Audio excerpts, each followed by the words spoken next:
10 years ago, the world saw a game that brought together millions of fans worldwide. Fishdom opened the door for playrix into the mobile Match 3 industry. We all know the game about mustached men. There's one about a farm, and Fishdom is about fish. Fishdom is, in a sense, a big fish and important player in the market. The fun was that you could build up this little world, like Tamagotchi, set it up, add fish, and take care of the aquariums. Players write to us that some people treat these fish like friends or family. So what's the secret of its success? And how did a fish puzzle become a super hit?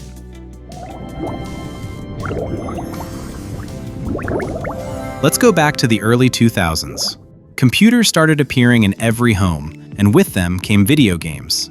That's where our story begins. The first Fishdom was released on discs. I remember we published it on Big Fish Games. It was the main portal focused on downloadable games. There were only, I think, 3 aquariums in the game. The levels were time-based Match 3. You collected coins and bought decorations for the aquarium. The game was very successful, but since you could finish it, it had an ending. We started making seasonal Fishdoms. We had Fishdom Frosty and Fishdom Spooky. After its success on PC, the project began moving to new platforms, first social networks and then mobile devices. The process happened gradually. Once we realized just how big the mobile market was, we started porting our older downloadable games to the iPhone and iPad. Then competitors appeared, like, well, everyone knows Candy Crush Saga now. It's a Match 3 game where you clear levels with a limited number of moves. When you're almost out, you want to buy a few more to finish the level. At one point we thought, why not rework our Fishdom, which used to be time-based, into a moves-based game? And using that ported Fishdom 3 version, we started making our free-to-play Fishdom. Moving to mobile screens meant more than a new monetization format. It also meant completely rethinking the visuals. What looked great on a big monitor turned into visual noise on a phone. When I joined, we started working on that. Not exactly finding a new style, but improving what we already had. We removed dirt, adjusted shadows and lighting, and refined the overall look of the graphics to make it casual, because what came from the PC version had tons of tiny details, simply because the screen was large. On a big screen you can see everything, like a mermaid with flowing hair.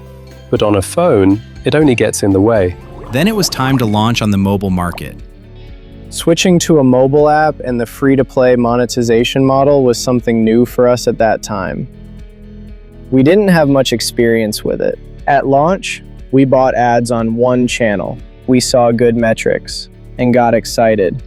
We were really excited, thought we had a new hit, but a month or a few weeks later, we bought more traffic and the metrics weren't as good. So it turned out there were no miracles. We just got lucky. And we decided to shut the product down. At that moment, it felt like Fishdom's story might end. But in reality, it was only the beginning. We saw that competitors in the market were doing well in general in the Match 3 genre. We realized we still had a product and it had something unique and a big meta layer with an aquarium you had to restore. So we decided to give the product a second chance. The core concept was revised. The aquarium was completely redesigned, the interface was redone, and the Match 3 was rebuilt as well. We added a cumulative Match 3 bonus, our Lightning. If you've played Fishdom, you should remember it. So we launched the product again and realized, yes, it was really a hit. In December 2015, the game had its global release. This time, no one doubted its success. The atmosphere felt like a startup.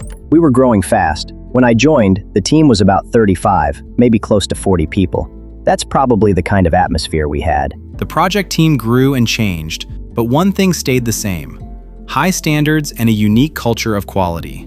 If you know, Fishdom has crystals that now drop into the aquarium. They used to be 2D, and we were discussing an important challenge: how to make them drop in 3D so you could see them better during gameplay. So it would simply look better visually. I remember sitting there not fully understanding why we were doing it. It already looked fine, but I think that was exactly what it meant to be immersed in the quality culture we talk about. With free-to-play, you had to do everything through server communication.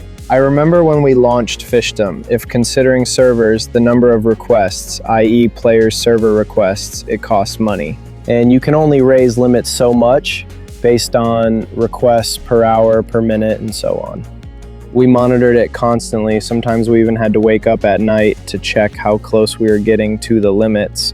I had my alarm clock on and was checking every 3 hours. We focused our main efforts, while understanding the overall style, on later update packs. The further we went, the better the graphics got, because we brought in top artists and strengthened the team, and we thought through the stories that tied decorations together. But in fact, if you look at the big picture, if we hadn't made all those improvements, Fishdom probably wouldn't be where it is today. From the very beginning, the project's artists were inspired by the work of top animation studios. Unlike other games at the time, Fishdom had no human characters, only fish. Over time, they became real characters for players, and even friends. Players write to us that some people treat these fish like friends or family. If other games had people in expeditions and in the core experience, people just didn't fit Fishdom. So we invented our own characters. And our main character is an iguana, Iguana Jones. Herman the Crab is one of the characters who's been part of many of our features. He even had his own rollback event where he dove into a grotto in a bathyscaphe. And he got the name Herman in honor of Herman Danilov, who worked on the event launch system. When I joined the project, we started developing the first competition in the game. Every new feature, like competitions, had its own characters. I still remember we had Leo the Stingray, and in other competitions, there was Gold Flipper the Penguin. And that was cool too. We had to figure out how to connect them all. We spent a long time thinking how to make that stingray swim up neatly to the window, and at the same time, create the feeling that these characters were genuinely interested in the event.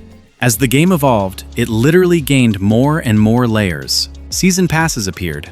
Fishdom started living by an event calendar. From New Year aquariums to complex quests and temporary locations, the game became a living, constantly updated world where there's always something to do.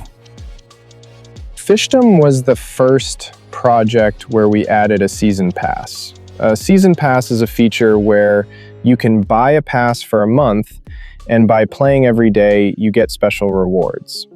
It was actually a pretty revolutionary thing for casual games. We introduced expeditions. I feel, without bragging, that our expedition is one of the best on the market.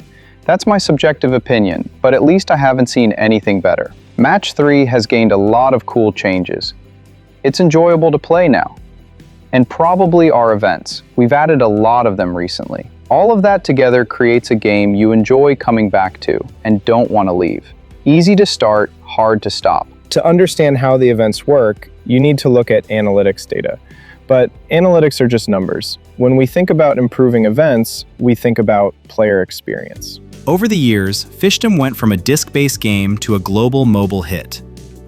The hybrid of Match 3 and Aquarium meta was very successful. But the main legacy is the people. A huge player audience and a team that keeps developing the project. I think Fishdom's legacy is a huge number of satisfied users. People who love this game, for whom it became something a bit more than just a game, almost like a hobby. Fishdom is, in a sense, a big fish, an important player in the market.